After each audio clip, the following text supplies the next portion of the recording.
Hi, my friends. This is Rick, and this is your seat at the table. We are looking and talking BattleTech all day, all the night, all the time, right? This is the Grey Death Legion. Uh, One of the first game source books I got. And they made a series of these highlighting different Merc and House units.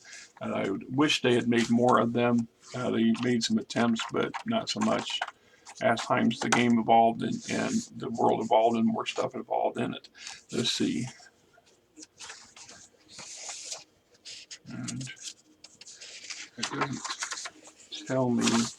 I don't remember what year I got this.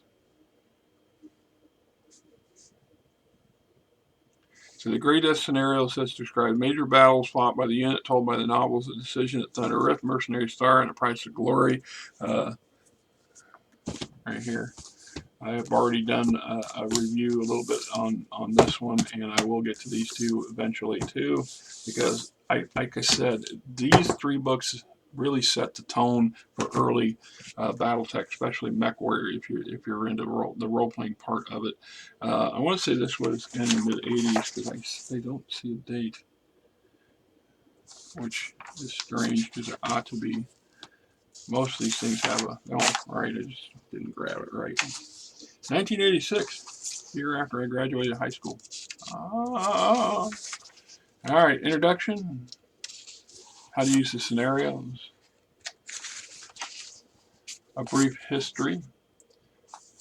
Trellwan, which would be this book, and Birthday, which would have been this book, and Trellwan would have been Decision at Thunder Rift, and then Periphery at Mercenary Star, and then Price of Glory at Helm. So we got Rahindi among the free worlds, betrayal against House Kurita. Grayson Carlyle, his brief history, regimental history, regimental banner, the formation. Carlyle's headquarters unit began as 5 mechs taken by the Grey Death Legion from Troll. After the campaign against Duke Reichel at Rahindi, the unit captured and refitted enough enemy mechs to allow the formation of 2 full lances. The command lance became known as Carlyle's Companions and later as Grey Death Companions, while the fire lance was tagged as Hassan's Assassins. Much later, a recon lance was added consisting of the remnants of the old Carlyle's Commandos. For obvious reason, a former unit name was retained.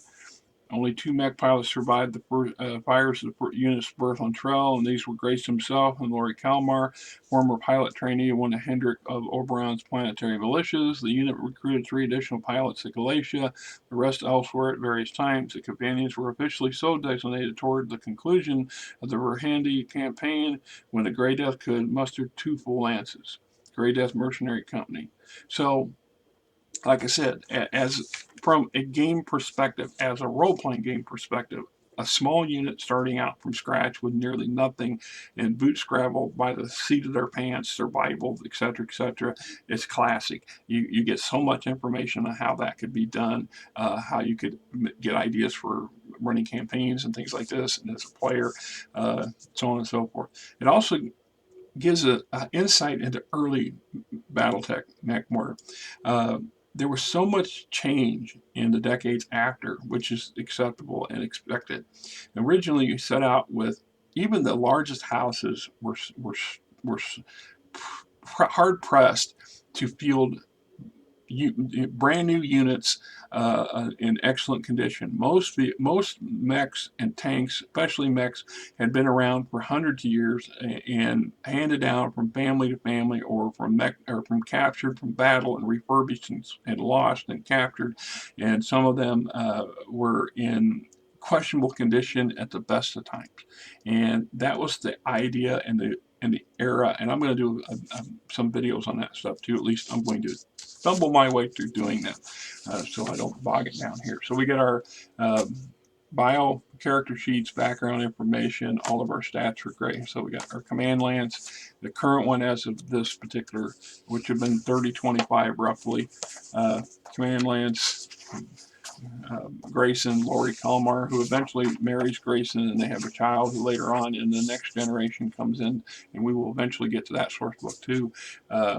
Sergeant Delmer Clay, and Mech Warrior Davis McCall.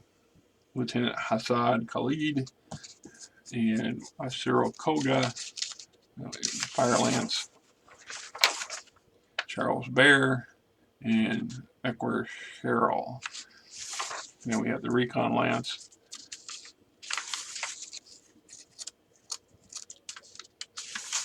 All their stats. And then we basically, the rest of the book is adventure scenarios for the campaigns. And these are back when we were doing the war games and tabletop wargaming, which is still quite popular. I mean, we still, do our wartop gaming and so on and so forth, right? Just only so much room on my table. I would like to raise this higher, but I'm not sure I can accomplish it at the moment. I keep looking for another gizmo. I have a specific type in mind, and someday I will stumble across one cheap, hopefully. So this was Trial by Fire. This was the original campaign. Black and Gray Marauders, 8 meters tall, blah, blah, blah. So we give a little bit of an inset. Game was set out. Defender is a lone Shadowhawk piloted by the young Lieutenant Carlyle. His mech is undamaged so far. It begins the scenario on map 1 on any hex of his choosing. So we're looking at the tabletop war game version at this point. And this is pretty much the whole gist of this game is for the tabletop board gaming. But it's through these that you can also game it out, role play it out. So we got the tank farm, outnumbered, outweighed. So lay out 2 battle mech mass, the defender. So the climatic battle at Thunder Rift forced Duke Reichel to give up his ambitions to build a secret military staging area deep within Lyran Commonwealth. Though shockingly outnumbered by mechs far larger and more heavily armed than her own, Sergeant Lori Culmer fought a stubbornly tenacious, delaying action and pretty much lost all of her mech pilots in the process. On the slopes of Fort Thunder Rift, we're drawing at the last to the narrow mouth of the canyon opening. There she could make use of cooling breeze and water within the rift to keep her mechs cool. An excellent vantage point from which to fire down on numerous adversaries. Lopsided battle. So, rendezvous at Brahadri, at Verhiti, etc., etc. The daring rescue.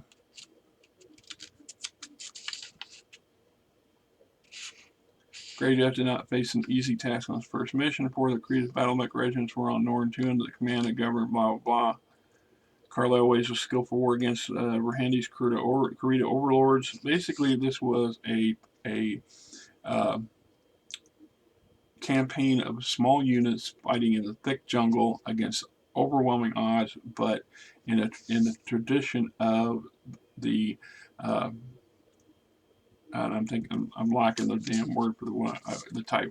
I'm sorry. I know what I'm thinking, but I just can't put my damn finger on the type of guerrilla campaign. So even though the House Kurita's forces outnumber 100 times over what Carlyle and the Verhidi rebels have in firepower, the rebels have a lot more manpower, but everything's dispersed on both sides.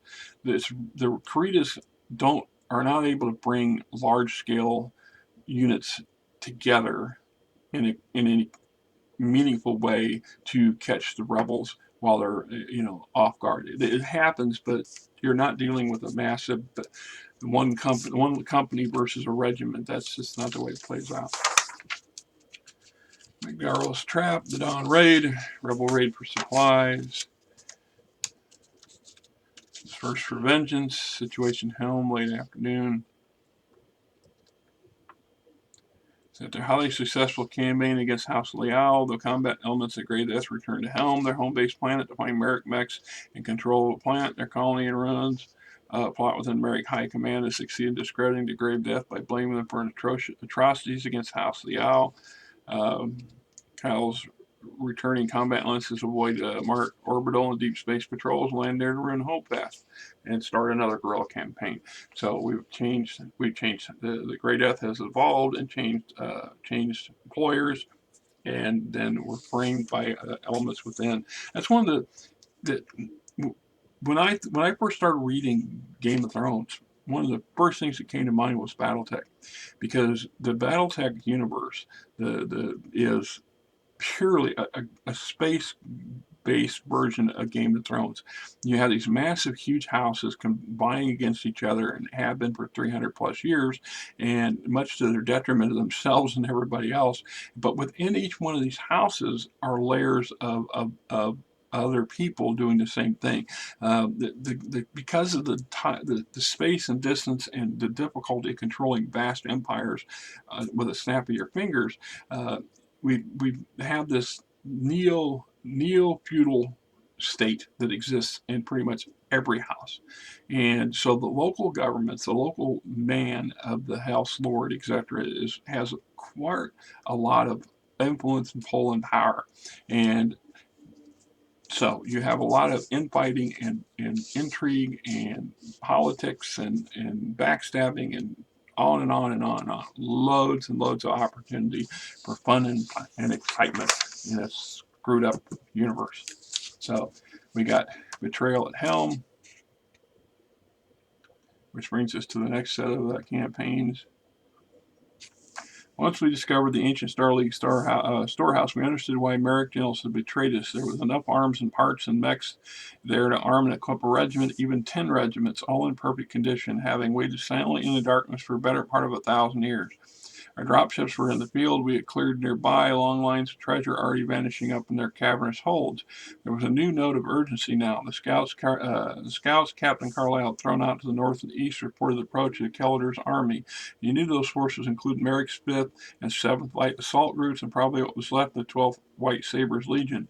They were coming down through the mountains by the way of Durango, Lee's Pass, and the Vermilion River Valley. It looked like we couldn't do a bloody thing to stop them. The captain had given the matter a lot of thought, though. He'd spent most of the night before in the HQ tent going over satellite maps and recon plots. And when we met again at dawn, he was smiling for the first time in a long time. So the Grey Death had to evacuate Helm while 3 Merrick regiments closed in for the kill. And I use that term loosely because those regiments were pretty beat up, and a lot of equipment was not present in the field. The regiments in name only, more like reinforced companies, which, considering the forces Carlyle has to raid against them, he's still outnumbered probably 5-1. It's still pretty rough. At the end of the day, the real prize was not the stockpile of Star League tech, mechs and equipment and other things. The real prize was a Star League memory core that was embedded in the catch. The memory core was basically a super large freaking device loaded with insane amount of lost technology, blueprints, techniques, and formulas and understandings. This was the beginning of a renaissance in the BattleTech universe, and the spread of the core was very imperative and most certainly plays a key role in much later events. The other side of that is that the Comstar, which is the sole surviving echo of the Star League military or Star League government, which controls all the space communications between planets and systems, is also a dubious group. And within it, there's other dubious groups.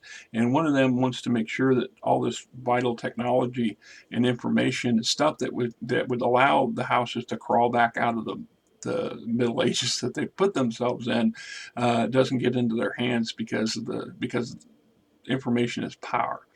And so their whole goal is, the whole thing was set up to frame the Grey Death so they could get access to this, to find this place and to get this core and destroy it. Hopefully copy it for themselves, but destroy it one way or another. And Grayson and his people are able to foil this and become infamous or famous because of it. And just say, right? It's a very, very quick and kind of sloppy excerpt for the whole thing. So we got scenario 1, the Operation Durango Pass, the Operation at Lee's Pass, and the Operation Vermilion Valley. Now, one of the things that Grayson does, and it's talked in this book, is that he does, the enemy is forced to send forces through all three passes. One's a very tight pass, one's a very questionable pass, and then the most logical of the river valley. And because he doesn't dare risk leaving the opportunity for either getting forces in behind his enemy or having Grayson's forces get behind him.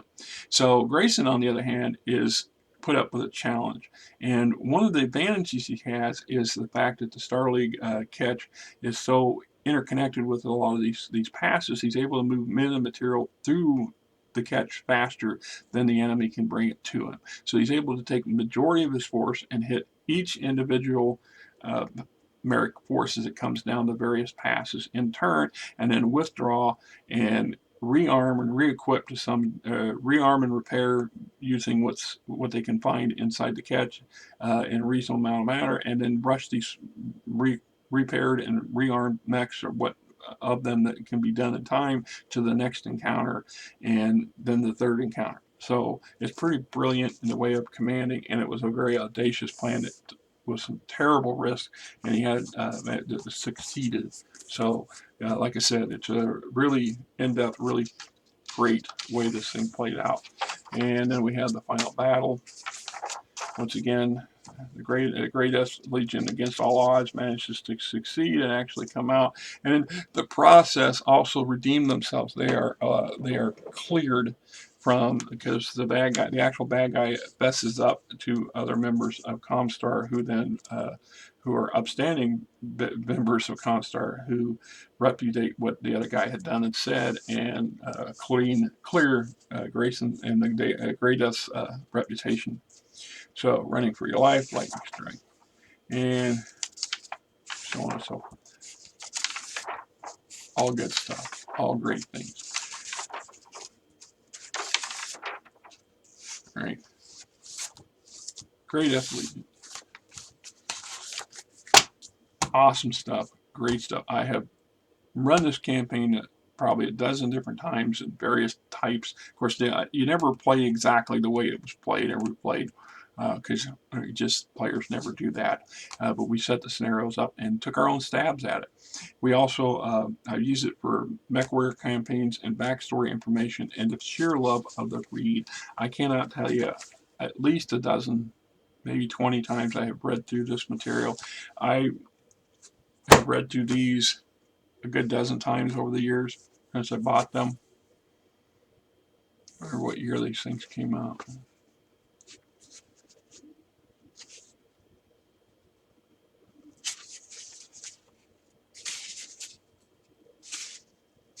I just know it was a 84, 85, 86, something like that. Right? Probably 85, because this came out in 86. And this one came out first. The sheer enjoyment I got out of these things is just crazy. And for some people ask, why do you bother buying these things? Why do you buy books? Why don't you just borrow them? Go to the library and borrow them from the library, read them, and take them back. Why would you want these things sitting on your table or on your shelf? And why do you keep them for so many years? I mean, you can see pocket book, but paperback books were never ever intended to be long term. They were meant to be read, enjoyed, and thrown away. That's the truth. That's what their initial concept was. You'd buy this at a train station or an airport or wherever, and you'd read it once and chuck it. That was the idea. And of course, they're much cheaper than hardbacks, and the hardbacks will last much longer. But the other side is, a lot of things like this. This was published by VASA. So the same people that published the material was publishing the books, not one of the big publishing companies, but a small game company. And so there was a limited run. They only made so many of this. This is a first edition. All my books are first edition, and or all these books are first edition. And so there was because there's right there, it says by VASA. And it wasn't until later that they cut a deal with Rock, I think it was Rock, but the So they're hard to get. If you read it and threw it away, there's another reason why there are fewer of them. But the main reason for me, why does anybody who is a huge reading fan buy books to have them? And so not just because they sit up on a shelf and look, I don't care, to collect dust and look annoying, impressive, or whatever. No, it's because we can go back and reread them at our leisure. And there's something about having everything in sequence. So while not all not all novels are tied together, it's like Star Wars. I got 100+ Star Wars novels, and while they're not all 1, 2, 3, 4 in order, they all interconnect because they all share the same world, and they all give us a different view or a different perspective on the world or the universe that we really enjoy. At least that's my opinion. And this is Rick, and I hope you guys have a great weekend. Till next time.